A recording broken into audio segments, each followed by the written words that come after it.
How are you, Nick? Solid Mike. Good to meet you. Awesome Mike. Keep it. Scott's Mike. It'd be Ready better to if your rock? name was Mike. Mike's Mike.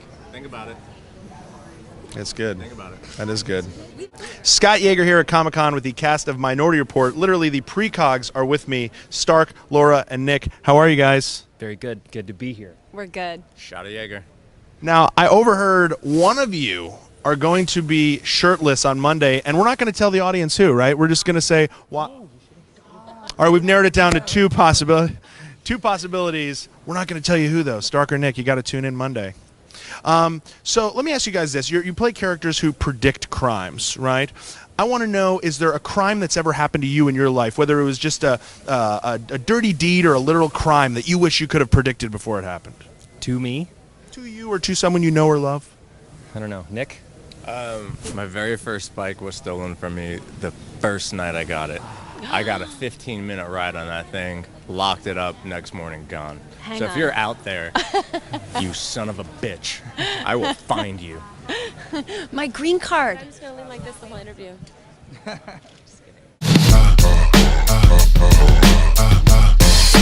Scott Yager here at Comic-Con with two of the gorgeous stars from Minority Report. Two things I've been waiting my whole life to say to both of you. Meagan, what's good? It's all good. And Wilmer Valderrama, of course. This is Yo Mama. No, it's really yours. Trust me. It's my mama. It's really your mom, yeah. We'll talk about Minority Report in a sec. I just want to put you on the spot. What's your favorite joke ever from that show? I don't know. Just don't go through your head like on a. I have so many jokes in mind, but your mom comes to mind, every single one of them. Yeah, that's for sure. I was just talking about Max Borenstein with this, and you guys are two of the reasons I asked this question. This show takes place in the future, and if it's any sign of what the future is to hold, it's great because it means everyone in the future will be extremely good looking. So, what a gorgeous cast you guys have. You know, they really figure it out. The genetic stuff, they really figure it out in the future for sure. Yeah, I mean, I feel like they go up in arms if one of the precogs woke up and predicted, oh God, we got somebody who weighs above 160. Where? What? Have you guys done Comic-Con before for other projects?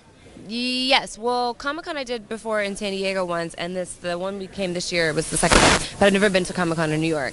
So It's getting bigger. yeah, I'm seeing lots of costumes. I want to be dressed like Catwoman. That would be your dressed up. That would be who you'd be dressed up as. Yeah. Yeah. What about you? Catwoman too. Catwoman as well. The precogs on Minority Report can predict crimes before they happen. Hopefully we stop them because of this. Any crimes, whether it's a literal crime or just a social injustice that's happened to you in your life that you wish you could have predicted and stopped? I have to think on that. Well, I have one. I have one for sure. When I was about 10 years old, I went to the bakery to bring bread for the house, and they stole my bike. And that was my first. Nick had the same answer, bike. Yeah, they stole my bike, and I really, that was a part of me. That's all I had because I had no toys. I just had a bike. So that one really hurt. I would have prevented that one. I wonder if today kids go on eBay and see their bike on eBay, like in general, or people named Yager, or the drink, or. Jaeger bomb. Well, that was one of my first drinks, and Wow, you started with a bang. I'm just being honest. You started first drink with a bang, man. 16, I had no idea what I was in for, and I was like, oh, it tastes like black licorice. And that's all I remember. So, yeah, no more Jaeger for me. That was the one and only time. I will get you guys out of here. Minority Report's on Fox this fall. Check it out. It's a great show. And like I said, everyone on it is hot as fuck. Here, it's one of my favorite movies. They go, oh yeah? And they ask me this question that for the life of me, I've put like hours into thinking of it. I can't come up with the answer, which is, so I'll try to get through this in less than 30 seconds. So the whole movie starts with Tom Cruise is doing the cool this and that, whatever. What's he doing? And then the ball comes through that tells us that he is now a suspect. He's going to commit a murder, right? Now, that information that tells him he's a suspect, right, that's what sends him on the quest to prove that he's innocent. And in finding the guy with the pictures in the suitcase, he thinks he killed his son. He shoots the guy, making everything come true. What did the Max von Sydow character, the evil mastermind, what did he do to set it in motion? Did he just tell a guy, take these pictures of this kid, put it in a suitcase, wait in this motel? Because to me, it's seeing the ball that sets him on the quest. So it's sort of a circular, like, what did he do to, what is the inciting incident? That's a great question. And I being on the spot, I can't tell you because I'm thinking back in terms of the actual sort of like events. I've thought about it for hours. Yeah, because remind me, like the ball comes through He's just like an average Tuesday, just sorting through crime, right? But before that happened, he was standing over the milk bath. And because Colin Farrell's character, right, is coming in to sort of audit them, and when he's standing over the milk bath, like Agatha grabs him, right, and has her like "Can you see?" moment, right, which is about the mother.